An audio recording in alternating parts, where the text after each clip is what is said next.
madaxweynaha maamulka Hirshabelle oo la hadlayay arday isugu soo baxday dibadbax ayaa maanta waxa uu sheegay in wasaaradda waxbarashada ay ku fashilantay qaadista imtixaanka dawliga ah waxaana ugu baaqay kormeerayaasha inay degdeg uga baxaan magaalada Jowhar. Faafahinta warkan waxay noo soo diray wariyaheena Ibrahim Cali Nuur.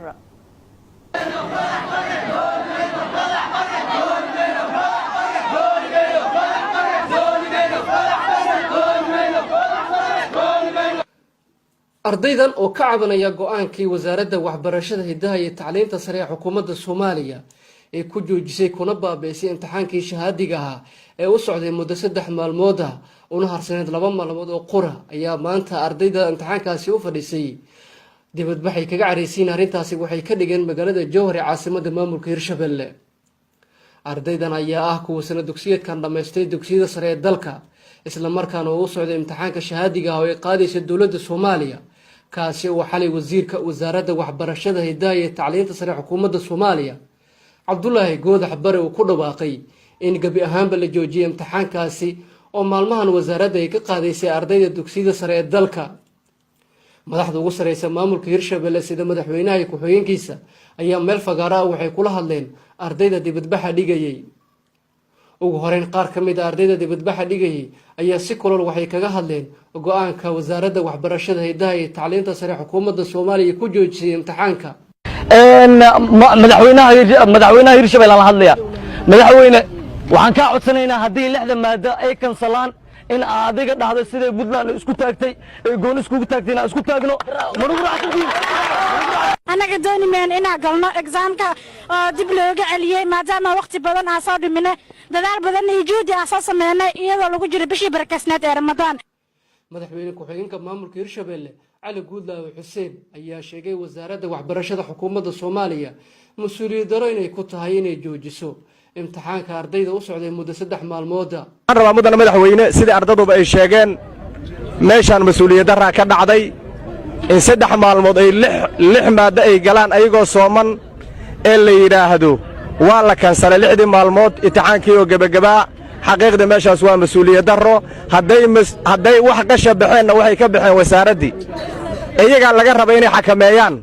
ma ahayn inay 3 maalmood ku fiirsadaan mudane madaxweyne siday concern-kay qabaan iyo cabashaday qabaan xanuunkay dareemayaan iyo cadaalad darraday dareemayaan la dareemaynaa arrintaas mudane madaxweyne in wax laga qabto waayay dib loo soo bilaabay imtixaankay leeyihiin hurdo ma camalay bedeshaa iyagii shalay ka shaqeynayso birri haddana ka shaqeymayaan maxaa soo kordhayo waa maya mudane madaxweyne arrintaas waxaa loo baahan yahay inaan go'aan ka qaadanno. dhinaca kale madaxweynaha dowlad goboleedka Hirshabelle Maxamed Cabdi Waare oo maanta dib ugu soo laabtay caasimadda Hirshabelle ee Jowhar ayaa isna sheegay go'aanka wasaaradda waxbarashada xukuumadda Soomaaliya inuu xadgudub ku yahay maamulka Hirshabelle sidoo kale loo dul qaadan karin go'aanka wasaaradda ay gaartay. waxa kale haddana aanan garan karin markii la joojiyay go'aanka lagu joojiyay iyo sida loo joojiyay iyo la tashi la'aanta iyo naxariis la'aanta aan la fiirin ardadu dhibaatada ay soo mareen kulligeen ardo waa soo ahayn ma aqbali karno mana yeelayno sida ardada loo galay mas'uuliyad darrada intaas leeg iyo muxuu ahay ka warqabid la'aanta intaas leeg iyo go'aan qaadashada intaas leeg runtii waxay nagu tahay joorfal iyo xadgudub. waxa kaloon farayaa dadka laga soo diray xamar oo imtixaanka loo soo diray oo Hirshabelle ku sugan billaahi calaykum hawshindii waad gabteen meeshaad ka timideen ku noqda